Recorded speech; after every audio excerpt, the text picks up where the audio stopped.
नमस्कार, आप देख रहे हैं सिटी पोस्ट लाइव और मैं हूं आपके साथ पूजा शर्मा। विपक्षी एकता की बैठक के बाद आम आदमी पार्टी और कांग्रेस में हो रहे विवाद को लेकर पूर्व केंद्रीय मंत्री आरसीपी सिंह ने चुटकी ली है।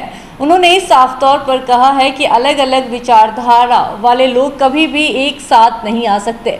कुछ समय के लिए भले ही साथ हो सकते हैं, लेकिन उनका हमेशा साथ रहना नामुमकिन है। ये तो बस शुरुआत है, आगे आगे देखिए होता है क्या। बता दें आपको, विपक्षी एकता की बैठक के बाद आरसीपी सिंह ने कांग्रेस और आम आदमी पार्टी के बीच हो रहे घमासान को लेकर चुटकी लेते हुए ये बातें कही है। आगे और क्या कुछ कहते हुए नजर आ रहे हैं पूर्व केंद्रीय मंत्री आरसीपी सिंह, छोड़े जाते हैं आपको उनके बातों के साथ। देखिए, महागठबंधन तो बिहार में हम लोग कहते हैं, ये तो विपक्षी एकता की बात कर रहे थे। बैठक हो भी गई, लोग आ भी गए, लेकिन आपने देखा ना कि बैठक से ही जो अंदर की बातें थी वो बाहर आ गई।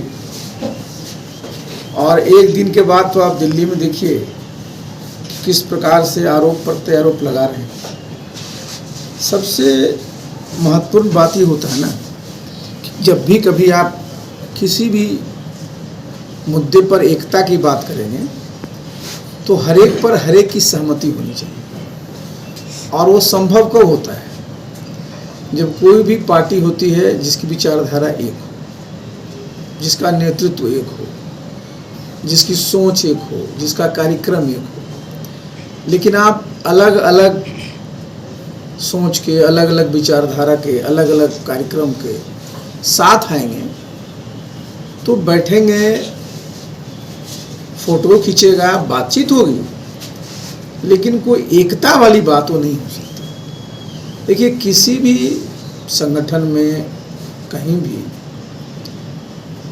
आप एकता क्या कहिएगा, मतलब उसमें आपको बढ़ने के लिए लीडर तो चाहिए ना, नेतृत्व चाहिए। बिना नेतृत्व को कोई संगठन होता नहीं, और वो सबसे मुश्किल होता है। देखिए, एक पार्टी और कई पार्टियों के दल में फर्क होता है। एक पार्टी में नेता पता है अच्छा है, बुरा है, सफल है, असफल है, जो है वो है। लेकिन अगर कई लोग अगर मिलकर के बिना मर्ज किए हुए, देखिए अगर आप याद करिए 1977 में जो जनता पार्टी बनी थी उसमें 4 पार्टी मर्ज कर गई थी और जनता पार्टी के नाम से बन गया था। तब उसकी जो ताकत होती है ना, उसकी एक ताकत होती है, क्योंकि जहाँ भी होगा तो जनता पार्टी होगा, उसका चुनाव चिन्ह होगा। अब आप टीएमसी हैं तो आम आदमी पार्टी है, तो जनता दल यू है, तो डीएमके है, जितने तरह की समाजवादी पार्टी है, अलग अलग है। और सब लोग का जो एक समझिए प्रभाव है ना, वो एक राज्य में है, एक क्षेत्र में है, उसके आगे नहीं है। सिर्फ देखिए, अगर कांग्रेस पार्टी और आम आदमी पार्टी, इन लोगों की सरकारें राज्य से ज़्यादा जगहों में, बाकी तो सब अपने अपने में है, दूसरी जगह उनका कोई प्रभाव नहीं है। अब बताइए, जेडीयू का अगर कोई नेता कहे कि हम जा कर के तमिलनाडु में डीएम के लिए प्रचार करें तो कोई वोट बढ़ेगा क्या? टीएमसी का आदमी आके कहेगा नहीं हम बिहार शरीफ में आके प्रचार कर देंगे तो कोई वोट बढ़ेगा क्या? समाजवादी पार्टी के लोग चले जाएंगे तेलंगाना में प्रचार करने, कोई वोट बढ़ेगा क्या? तो ये मैं जानबूझ करके इसलिए कह रहा हूँ कि देखिए होता क्या है कि आप सोचते हैं कि देश में जो नेतृत्व है वो बदले, तो बदले तो उसकी जगह बने कौन, ये भी तो सोचना भी पड़ेगा। तो उसके लिए आपके पास सांगठनिक ढांचा क्या है, कार्यक्रम कौन क्या है, नेता कौन है, इतना आसान नहीं होता। हर एक बार जब देखते हैं, जब चुनाव नज़दीक आता है तो जितने भी विरोधी लोग होते हैं सब लोग अपना इस प्रकार का करते हैं, गठबंधन करते हैं, साथ आते हैं।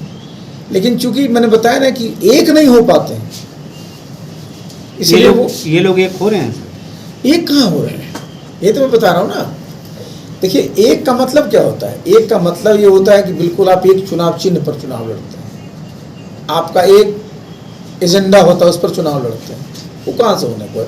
वो अपनी आइडेंटिटी खत्म करना चाहता है। देखिए, आपको मैं बता दूं, एक समय था नीतीश बाबू जितने भी जनता पार्टी के जनता परिवार था उसको एक कर रहे थे, 6 पार्टियों का। अभी बैठक में तो वही लोग नहीं आए, न अजीत सिंह के लोग आए, न चौटाला जी के लोग आए। तो देखिए, समस्या कहाँ पर है? समस्या है कि भाई सब पार्टियों का अपना अपना नेतृत्व है, अपना अपना वो बचा करके रखना चाहते हैं।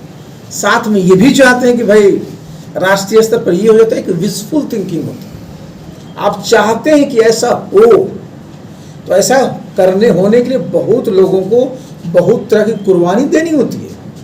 और आज की तारीख में कोई कुर्बानी देना नहीं चाहता जी। सब चाहता है कि भाई हमारा मजबूत रहे, दूसरा कुर्बानी दे दे। अब बताइए, एक टीएमसी एक्सपेक्ट करती है कि भाई कांग्रेस पार्टी वहां टिकट ना मांगे, समाजवादी पार्टी एक्सपेक्ट करती है कि यूपी में कांग्रेस वाला टिकट ना मांगे। अब आप समझिए कि कांग्रेस पार्टी और आम आदमी पार्टी के कहाँ से कहीं पर भी मेल होगा? कांग्रेस पार्टी के ही कॉस्ट पर तो आम आदमी पार्टी बढ़ी है ना। पंजाब में उनकी सरकार थी, उसकी जगह आ गई। इसलिए देखिए, इस प्रकार के जो कॉन्ट्रडिक्शन होते हैं ना, विरोधाभास, बहुत आसान नहीं होता है उसको समझाना। जिस तरीके से विपक्ष एकजुट हुआ है और लालू प्रसाद ने जो कहा था कि इस बार हमारे यानी बाराती का दूल्हा राहुल गांधी होंगे, तो खतरे की घंटी तो मंडला रही है बीजेपी। नहीं, देखिए, जैसे जो आपने कहा ना कि लालू जी ने उनको क्या कहा कि आप शादी कर लीजिए, शादी कर लीजिए तो हम लोग बारात चलेंगे। लालू जी या जितने लोग वहाँ बैठे थे स्वीकार करेंगे, ममता बनर्जी स्वीकार करेगी, आम आदमी पार्टी स्वीकार करेगी, स्टालिन स्वीकार करेंगे कि राहुल गांधी प्रधानमंत्री के उम्मीदवार बने। अगर ये लोग मान लेंगे तो स्वाभाविक है कि उनको नीतीश की विपक्षी एकता पर बीजेपी क्या जवाब देगी? बीजेपी को क्या जवाब देना? नीतीश बाबू तो पहले अपने पार्टी की एकता देखे ना। नीतीश बाबू का हालत क्या है अभी जी? नीतीश बाबू की पार्टी जनता दल की क्या हालत है? इनकी पार्टी में तो खुद ही अंदर में ही बिल्कुल पूरा घमासान मचा हुआ है, तो पार्टी का तो ठिकाने नहीं है और दूसरे पार्टियों को साथ लेकर चले आ रहे हैं। आप जरा सोचिए, भारतवर्ष में सबसे ज्यादा एमएलए किसके पास है? कांग्रेस के पास है, विपक्ष में। उसके बाद कौन है? आम आदमी पार्टी है, टीएमसी है। नीतीश बाबू के पास 43 एमएलए है। तो देखिए, अब उसमें भी आप रोज देखते हैं ना कितने लोग इनके पार्टी से चले गए। रोज इनके हाथ तू मैं चलते थे, पहले तो उसको संभाले ना। लगन सिंह आपातकाल की बात कहते हैं कि देश में आपातकाल जैसी स्थिति हो गई है। जदयू के राष्ट्रीय अध्यक्ष जो हैं, इसको कैसे लेते हैं? क्या देखिए भाई, जो आपातकाल लगा था इस देश में 25 जून 1975 को लगा था, और वो भारतवर्ष के जो लोकतंत्र का अपना जो मुझे एक काला दिन क्यों माना जाता है? भाई, आपातकाल के दौरान आपके जितने भी नागरिक अधिकार थे वो सब लंबित थे। जितने भी प्रेस मीडिया के लोग थे पूरा सेंसर लगा हुआ था। आपको पता है ना कि 250 से ज़्यादा मीडिया के बड़े बड़े लोग जेल के अंदर थे।